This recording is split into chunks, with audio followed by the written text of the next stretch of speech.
The wind howled outside John Martinez's cabin as he stoked the fire. Winter in Alaska was unforgiving, but John preferred it that way. After 8 years as a Marine and 3 tours in combat zones, he found peace in the challenge of wilderness survival. The nearest town was 30 miles away, just how he liked it. John added another log to the fire and watched the sparks rise up the chimney. His dog, Rex, lay curled at his feet, occasionally opening one eye when the wind rattled the windows. The cabin walls were lined with books, survival gear, and a few photographs from his military days. He kept his rifle clean and within reach, though the only threats he usually faced were bears and the occasional wolf pack. Outside, hidden in the cloud cover, something watched him. The Vrillik research vessel had been orbiting Earth for 3 standard cycles, cataloging species and environments. Earth was classified as a death world in their records, a planet with high gravity, extreme weather patterns, dangerous predators, and one particularly interesting species that had somehow become the apex predator, despite lacking natural weapons. On the ship, chief researcher Zin Tal studied the readouts. The pale blue alien's large eyes blinked as data scrolled across multiple screens. The human below showed elevated physical capabilities even for his species. He lived in one of the harshest regions, alone, and survived through intelligence and adaptation rather than technology. "He's perfect," Zintal said to the collection team. "This specimen will provide excellent data on how Deathworld evolution affects problem-solving and survival instincts." The junior researcher, Lithvar, shifted, uncomfortably. "The Council's guidelines on sentient specimen collection are very clear. We should approach their world leaders for volunteers." Zintal waved a 6-fingered hand dismissively. "Bureaucracy would take cycles. This human is isolated. No one will notice his temporary absence, and we'll return him with adjusted memories, once our research is complete." Captain Van Thora nodded in agreement. "Prepare the extraction beam. Wait until the subject enters sleep cycle to minimize trauma." Inside the cabin, John was unaware of the discussion about his fate. He finished his dinner of venison stew, checked his traps on the digital map, and prepared for bed. Rex curled up at the foot of his bed as John drifted to sleep, the sound of the wind fading into the background of his consciousness. At exactly 2:37 a.m., a pale blue light filled the cabin. Rex jumped up, barking frantically as the light intensified. John's eyes snapped open, years of military training bringing him to full alertness in seconds. He reached for his rifle, but his hand passed through it as if it weren't there. His body felt light, tingling, and then he was rising, passing through the ceiling of his cabin as if it were mist. The last thing he saw was Rex howling below him, and then darkness took him. John awoke to bright light and a sterile smell. His head pounded and his mouth felt dry. He kept his eyes closed, assessing his situation before revealing he was conscious, a habit from his military days. He was lying on something firm but not uncomfortable. The air had a processed quality to it, like a hospital, but with an odd, almost sweet undertone. And there were voices, soft, high-pitched, speaking in a language he couldn't understand. He carefully tensed each muscle group, confirming he wasn't restrained. Good. Whatever had happened, he still had freedom of movement. The gravity felt strange, lighter, as if he'd shed 30 pounds overnight. "The specimen is awake," said a voice, now speaking English with an unusual accent. "Vitals show increased heart rate and muscle tension." John opened his eyes and sat, up in one fluid motion, taking in his surroundings. He was in a clear enclosure about 15 feet square. Beyond the transparent walls were creatures unlike anything he'd ever seen. They stood about 5 feet tall with slender bodies, pale blue skin, and large oval heads with enormous black eyes.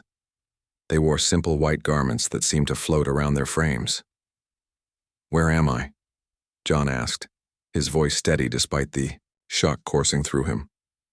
"Who are you people?" The tallest of the aliens stepped forward.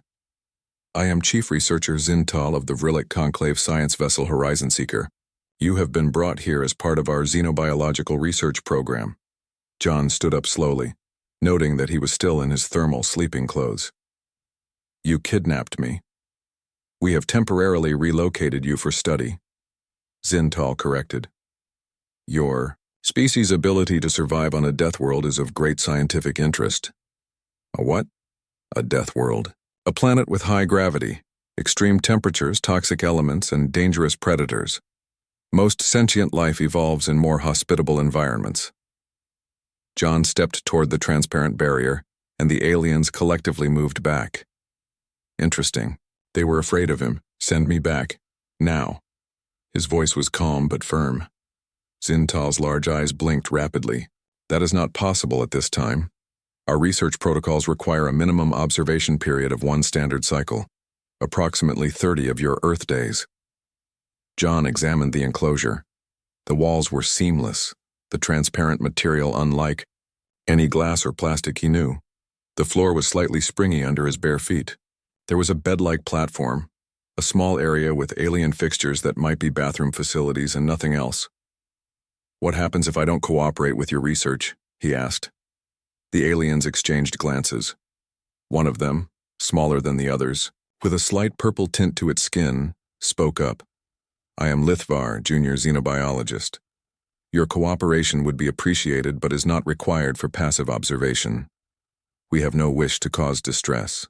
John nodded slowly, taking in every detail of his surroundings, looking for weaknesses, tools, anything that might be useful.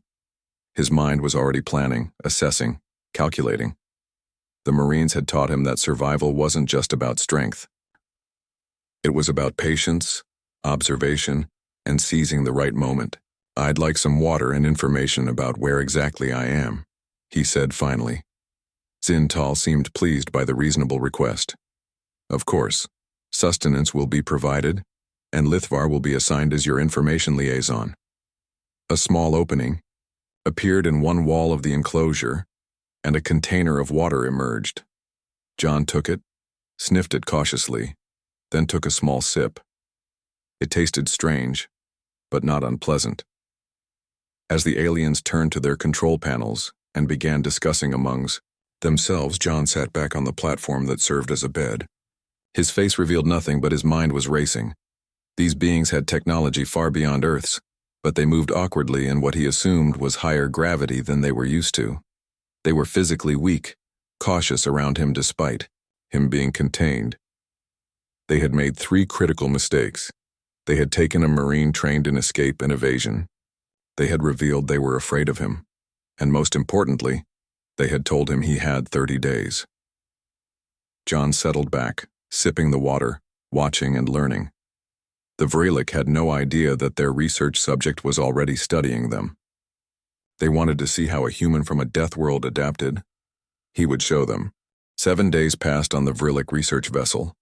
John maintained a careful routine that gave nothing away to his observers. He exercised methodically in his enclosure, ate the bland food they provided, and answered Lithvar's endless questions, with just enough detail to seem cooperative. Your physical capabilities are remarkable, Lithvar said on the 8th morning, watching John complete his 200th push-up without visible strain. On our homeworld, such exertion would be impossible. John stood and wiped his brow. What's your homeworld like? Lithvar's large eyes brightened, clearly pleased by John's interest. Vrilia has 1/3 of Earth's gravity. Our atmosphere is denser, our weather patterns gentle. We have no predators larger than what you would call a house cat. Sounds peaceful, John said, storing this information away. It is, but it made us vulnerable when we first encountered other species. We evolved for intelligence rather than physical strength. Our technology protected us, allowed us to build the conclave. This was the most useful conversation yet. Each day, John learned more about the ship, the crew, and their systems. The Vralik weren't cruel captors, just coldly scientific, viewing him as a fascinating specimen rather than a person with rights. Only Lithvar showed genuine interest in him as an individual.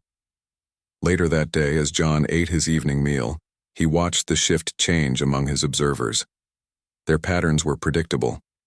3 main researchers, including Zintal, worked during what seemed to be their day cycle. At night, only 1 technician monitored the specimens, with security systems handling most of the oversight. That night, when the ship's lights dimmed to simulate night cycle, John lay on his bed platform, eyes closed but mind alert. The night technician checked his monitors, then stepped away briefly to retrieve something from another station. John had been waiting for this moment. 3 nights ago, he had noticed a slight fluctuation in the enclosure's energy field during shift changes, barely perceptible, but there. The ship's systems were running diagnostics, creating a 2-second window where the field weakened. He counted down in his head as the technician's footsteps receded. When he reached 0, he moved. The transparent wall buzzed slightly under his touch instead of delivering the shock he'd experienced on his second day when testing it. He pushed harder, feeling the material flex in a way it shouldn't. The wall gave way, not breaking but temporarily allowing him to push through, like moving through thick gelatin. John rolled out into the laboratory, then quickly moved behind. A large piece of equipment. The technician returned, noticed nothing wrong, and resumed his position at the monitoring station. John studied the room from his hiding place. There were 3 other enclosures, each containing different alien beings. None of them noticed him. They appeared to be sleeping. The exit was on the far side, a sliding door that opened with a hand placed on a sensor panel. He moved silently, across the room, keeping low. The technician was focused on a screen showing data charts, back turned to the room. John reached the door, studied the panel, and took a risk. He gently took the technician's data tablet from a nearby workstation. Hoping it might trigger the sensor, it didn't. The door remained closed. John looked around for another option and noticed the technician had a thin bracelet on his wrist that glowed faintly. An access key. He had no choice. He approached silently from behind, then quickly wrapped one arm around the alien's slender neck in a careful chokehold, enough pressure to render the Vrilic unconscious without causing permanent harm. The technician struggled briefly, then went limp. John eased him to the floor, removed the bracelet, and tried it on the door panel. This time the door slid open. John dragged the unconscious technician to a storage closet, then slipped into the corridor beyond. The ship's hallways were curved with soft lighting along the floors. John moved cautiously, ducking into recesses whenever he heard voices or footsteps. He had a rough mental map from conversations with Lithvar and his own observations. The command center should be 2 levels up, near the front of the vessel. He found a maintenance shaft, something like a ladder well, and climbed up. The lighter gravity made it easy, allowing him to move quickly and quietly. On the upper level, he encountered 2 crew members who stared at him in shock. Before they could react, John had already moved, quickly subduing them with precise strikes and dragging them into an empty room. An alarm suddenly blared through the ship. His escape had been discovered. John abandoned stealth for speed, running, toward where he believed the command center would be. He rounded a corner and came face to face with Lithvar. The junior researcher froze, eyes wide with shock. "John, how did you—" "I need to get to the command center," John said firmly. "I don't want to hurt anyone, but I'm going home." Lithvar hesitated, then pointed down a side corridor. "That way is faster. There will be guards at the main entrance." John studied the alien's face, sensing sincerity. "Thank you." Following Lithvar's directions, John found a service entrance to the command center. Using the access bracelet, he entered a room filled with control stations and view screens. About a dozen Vrilic turned to stare at him in shock and fear. "Nobody move," John said calmly. "I'm not here to hurt anyone." Captain Ven Thora stood from the central command chair. "How did you escape containment? Our systems are designed to hold much more dangerous specimens than humans. Your mistake was thinking that physical strength is what makes humans dangerous," John replied. "Now I want to speak to whoever's in charge of this ship." "That would be me," Ven Thora said, drawing himself up to his full height, still ahead, shorter than John. "Return to your enclosure and we will not have to use force." John almost laughed. "What force? Your crew isn't built for combat. I've spent 8 years training for it. Let's talk reasonably instead." The captain's large eyes narrowed. "What do you propose?" "Take me back to Earth. Now. Or at least tell me why that's not possible." Before Ven Thora could answer, the ship suddenly shuddered violently. Warning lights flashed across control panels, and the Vrilic crew began checking readings with obvious alarm. "Captain!" one of them called out. Unidentified vessel approaching at attack speed. They're not responding to hails.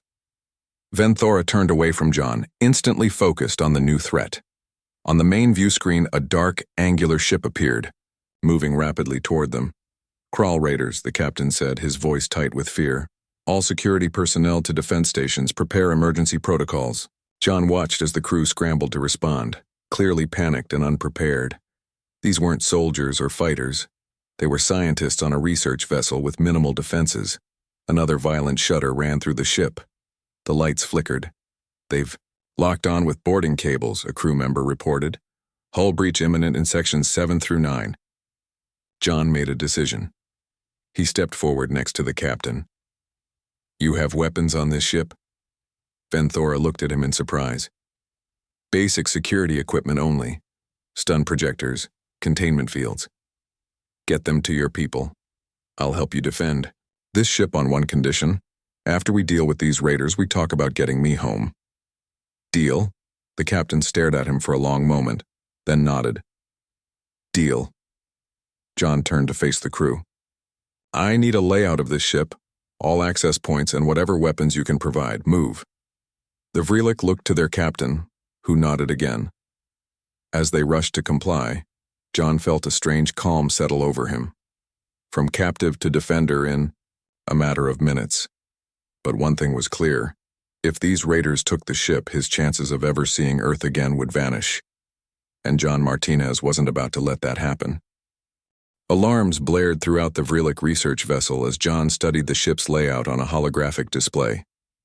The raiders were boarding from 3 different points, all on the lower decks. The Vreelik crew moved in confused patterns, unused to crisis situations. "Stop," John said firmly to the gathered security team. There were only 12 of them, all looking terrified. "Running around in panic will get you killed. We need to organize." Captain Venthora stood nearby, his slender frame tense. "The Crawl are known for their brutality. They raid research vessels for specimens and technology, then sell them to the highest bidder." John nodded. "How many raiders typically in a boarding party?" "Perhaps 20 to 30, Lithvar answered, having joined them in the command center. "They have natural armor and are approximately twice our physical strength, but not as strong." "As a human?" John asked. The Vreelik exchanged glances. "Unknown," Venthora admitted. "We have never seen them encounter a Deathworlder before." John quickly assessed their resources. The security team had stun projectors, weapons that delivered a non-lethal electrical charge at short range. There were also containment fields that could temporarily trap intruders in small areas. "We don't have enough weapons or trained fighters to confront them directly," John decided. "We'll have to use the ship itself as a weapon. Can you control environmental systems for specific sections?" A female Vreelik stepped forward. "Yes, I am Mira, systems controller." "Good. Here's what we'll do," John said, pointing to different sections on the map. "We'll create a path of least resistance, herding them where we want them to go. Shut down all lights in these outer corridors, but leave this central path illuminated. Raise the gravity in these side passages to maximum. How high can it go?" 2 Earth gravities, Mira answered. "Perfect. That will slow them down without affecting me much." John turned to the security team. "Split into 3 groups. I'll take the first team here where their main force is entering. The rest of you set up ambush points here and here. Don't try to fight them head-on. Use hit-and-run tactics." The Vreelik looked uncertain but followed his instructions. John took 4 security officers and headed toward the main breach point. On the way, he stopped at a storage area and grabbed tools that could serve as makeshift weapons: a heavy wrench, metal rods, and repair tape. As they approached the lower deck, they heard harsh, guttural voices and the sound of metal being torn. John motioned for the Vreelik to stay back and peered around a corner. The sight made his blood run cold. The Crawl were reptilian humanoids with scaled skin in dark greens and browns. They stood nearly 7 feet tall with powerful builds and natural armor plates on their shoulders and backs. Their faces were elongated, almost crocodilian, with rows of sharp teeth visible when they spoke. They carried plasma cutters and shock staffs, methodically breaking into storage areas and research labs. John ducked back and whispered to his team, "When I give the signal, Mira will cut gravity in this section. The sudden change will disorient them. Hit them with stun projectors, then fall back to position 2. Don't wait for me." He took a deep breath, then stepped out into the corridor, wrench in hand. "Hey, lizardmen. Looking for something?" 6 Crawl turned toward him, their yellow, eyes narrowing. One of them, larger than the others with red markings across his scales, barked an order in their harsh language. 2 raiders advanced toward John, weapons raised. "Now!" John called. The gravity suddenly disappeared. The Crawl, unprepared for the change, began floating off the floor, their movements becoming awkward and uncoordinated. John, who had braced himself against a wall, used it to launch forward. In the zero gravity, his marine training gave him perfect control. He swung the wrench into the first raider's head, the force sending both of them spinning in opposite directions. He caught a handhold and pivoted, kicking the second Crawl hard in the chest, sending the alien tumbling back into his companions. The Vrilic security team fired their stun projectors. Blue energy pulses hit 3 of the floating raiders, causing them to convulse and go limp. The leader and 1 other raider managed to grab handholds and were pulling themselves forward, rage in their reptilian faces. "Fall back," John ordered his team. They retreated as planned while he stayed behind, drawing the raiders' attention. The Crawl leader pulled himself toward John with surprising speed. "Human," he hissed in broken English. "Rare specimen. Good price." "Sorry, not for sale," John replied, then pushed off the wall toward an open access panel. As he passed through, he slapped the emergency close button. The panel slammed shut just as the Crawl leader reached it. John made his way to the second ambush point where the rest of his team waited. Mira's voice came through the communication device Venthora had given him. "The plan is working. Most intruders are following the path of least resistance toward the containment level." "Good," John said. "Spring the trap when they're all inside." On the containment level, the raiders found what appeared to be easy pickings: the specimen holding area with its various captured life forms. As they spread out to examine the containments, John gave the signal. Instantly, the gravity increased to double Earth normal. The Crawl stumbled, some falling to their knees under the sudden weight. The Vrilic, monitoring from a safe distance, activated the containment fields. Shimmering energy barriers sprang up, separating the raiders into smaller groups. John entered the area, feeling the increased gravity but able to move through it thanks to his Earth-adapted body. The Crawl leader watched him approach, yellow eyes filled with hate. "Who are you?" the raider demanded. "Just a guy from Earth who wants to go home," John replied. "But you're making that difficult." With a roar, the Crawl charged him. Even hindered by the high gravity, the alien was powerful. John sidestepped, using the raider's momentum against him. They grappled, and John felt the incredible strength in the alien's arms. In normal gravity, the Crawl might have overpowered him. But here, John's lifelong adaptation to Earth's pull gave him the edge. He broke the raider's grip and delivered a series of quick strikes to vulnerable points: joints, throat, eyes. The Crawl staggered back, clearly shocked at facing an opponent who could match his strength. "Surrender," John said. "Your people are trapped. This ship is under my protection now." The Crawl leader spat something in his own language, then lunged again. This time, John was ready. He stepped inside the alien's reach and delivered a powerful uppercut, followed by a sweep of the legs. The raider crashed to the floor under the doubled gravity and didn't rise. Across the ship, the remaining raiders were surrounded and captured. 3 Vrilic security officers had been injured, but none killed. The ship had taken damage, but the core systems remained functional. John returned to the command center, bruised but victorious. The Vrilic crew looked at him with new eyes, not as a specimen but as a savior. Captain Venthora approached him. "The ship has sustained damage to several key systems, including our faster-than-light drive. We cannot return to Earth or Vrilic space until repairs are made." John nodded, feeling a mix of disappointment and resignation. "How long?" "Weeks, possibly months, and—" The captain hesitated.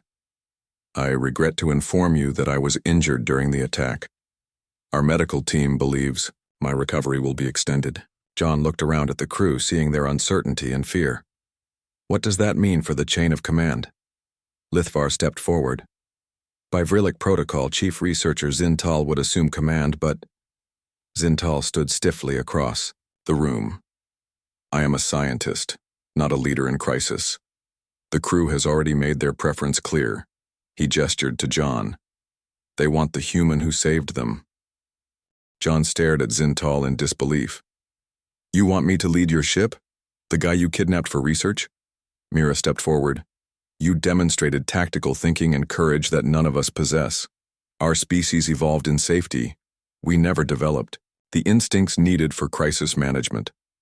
The command center fell silent as everyone waited for John's response. He looked at the expectant faces around him, then at the ship's main view screen showing the vast emptiness of space. He was further from home than any human had ever been, on a damaged alien vessel with a crew that didn't know how to handle emergency situations. I'll help coordinate repairs and security, John finally said. But this is temporary. Captain Venthora is still in command once he recovers, and I expect to be returned to Earth when the ship is fixed. Relief visibly swept through the room. Zintal nodded stiffly, clearly uncomfortable with the situation but accepting its necessity. First priority is securing the ship, John continued. Where are you keeping the captured raiders? In the specimen containment area, Lithvar replied. The same type of enclosure you were in. John winced at the irony but nodded. We need to assess damage, begin repairs, and determine our location and options. Mira, can you organize damage assessment teams? Yes, Acting Commander, she replied. Don't call me that, John said. Just John is fine. He turned to Zintal. I'll need everything you know about crawl raiders. Will they call for reinforcements when this group doesn't return? Over the next few days, John established a new routine on the ship. Each morning began with a status meeting where team leaders reported progress on repairs. The faster-than-light drive had taken the worst damage, but the conventional engines were operational. The ship's communications array was also damaged, limiting their ability to contact Vrilic space. John visited Captain Venthora in the medical bay daily. The captain's injuries were severe by Vrilic standards, though they would have been considered moderate for a human. Their bodies simply weren't built to handle physical trauma. The crew respects you, Venthora told John during one visit. They say you are fair but firm. John shrugged. Just using common sense, your people are brilliant with technology and science, but you've never had to think about defense or emergency response. True. We relied on technology and diplomacy to protect us, but the galaxy is becoming more dangerous. The captain hesitated. I have been meaning to apologize for your capture.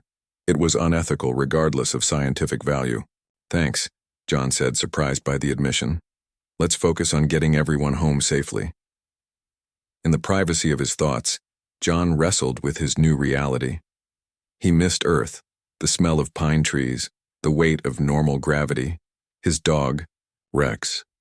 But there was also a sense of purpose in his current role that he hadn't felt since leaving the Marines. These people needed him. On the 10th day after the attack, John was helping repair a damaged corridor when Lithvar found him. We've received a transmission, the junior researcher said urgently. It's another crawl ship demanding we surrender, their captured comrades. In the command center, the crew looked to John as the message replayed.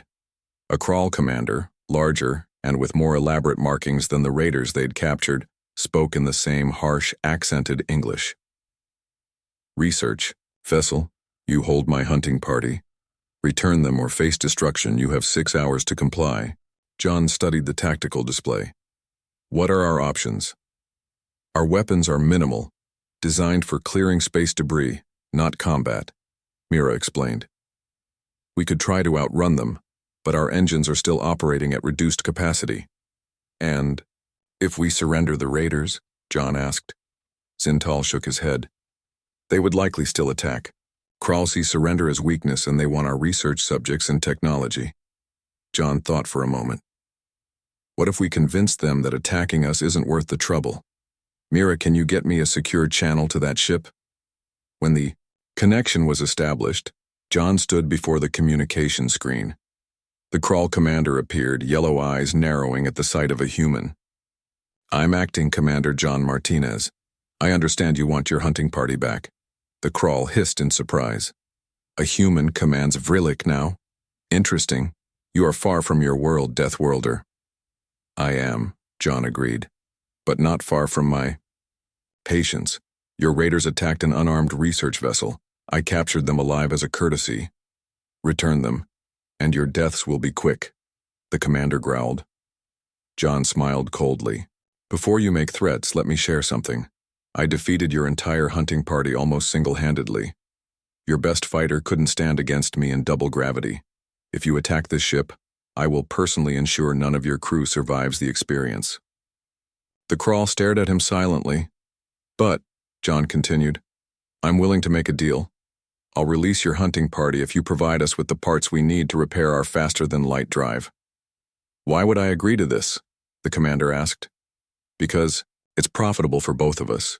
You get your people back without a fight that might cost you your ship, and we get the parts we need to leave this region of space. Neither of us wants a prolonged conflict." The crawl was silent for a long moment, studying John. Finally, he spoke. "I have heard stories of Earth humans. They say your world is so dangerous that your kind evolved to become dangers yourselves."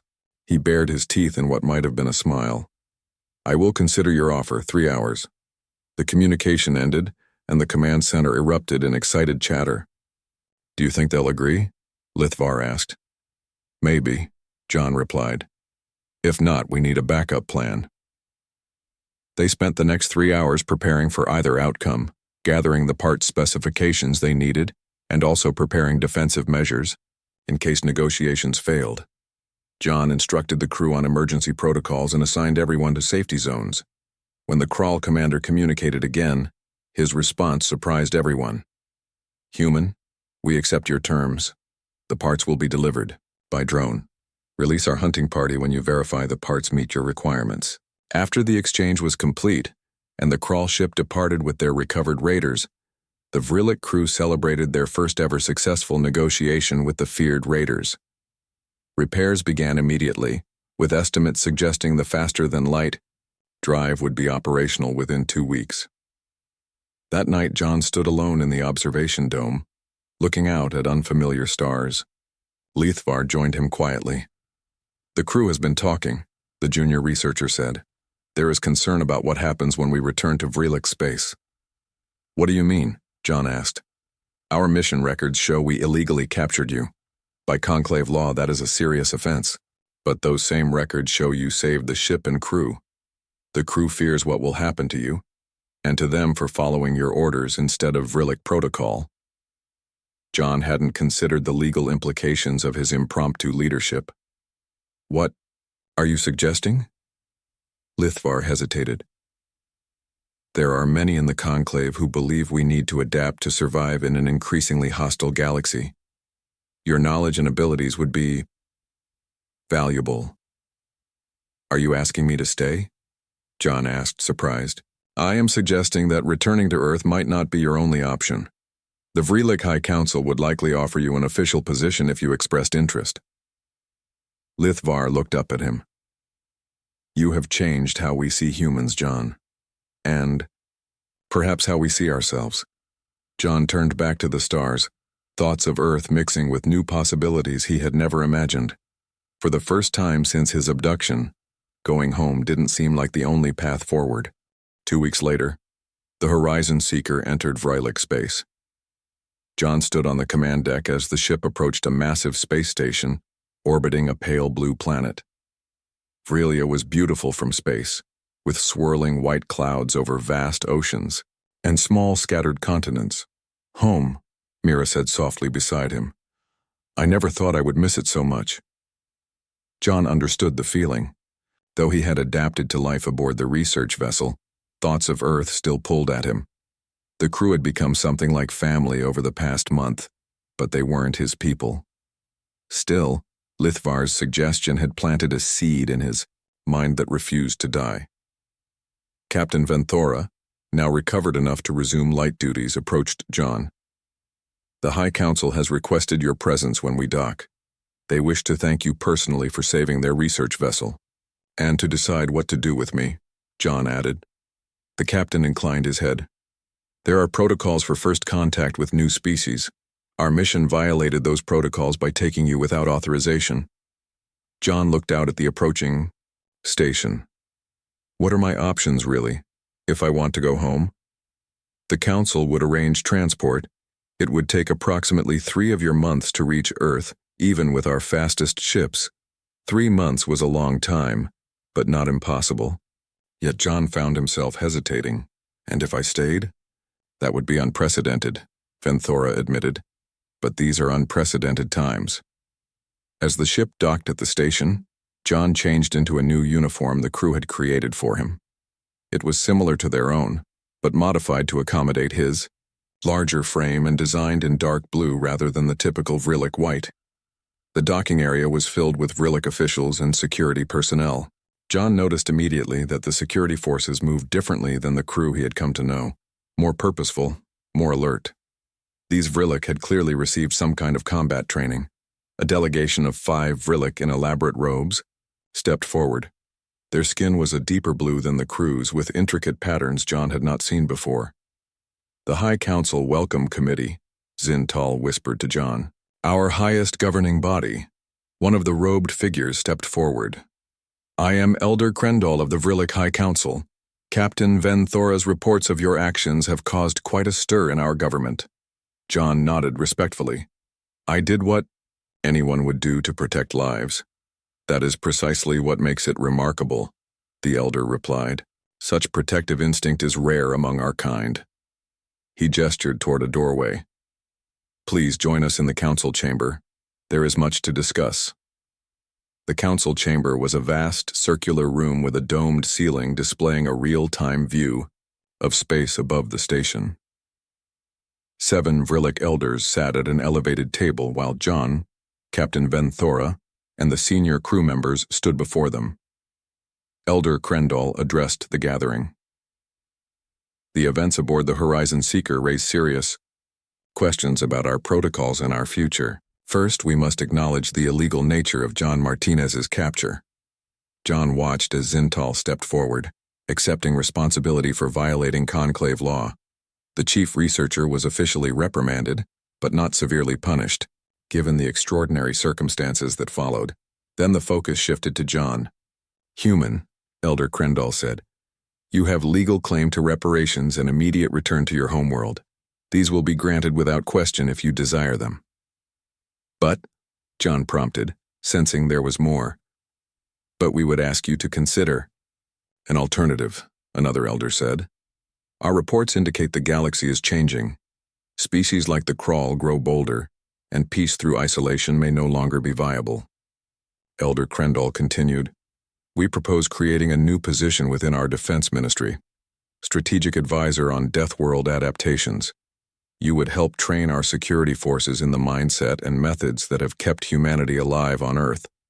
John looked at the crew of the Horizon Seeker, Mira, Lithfar, even Zintal.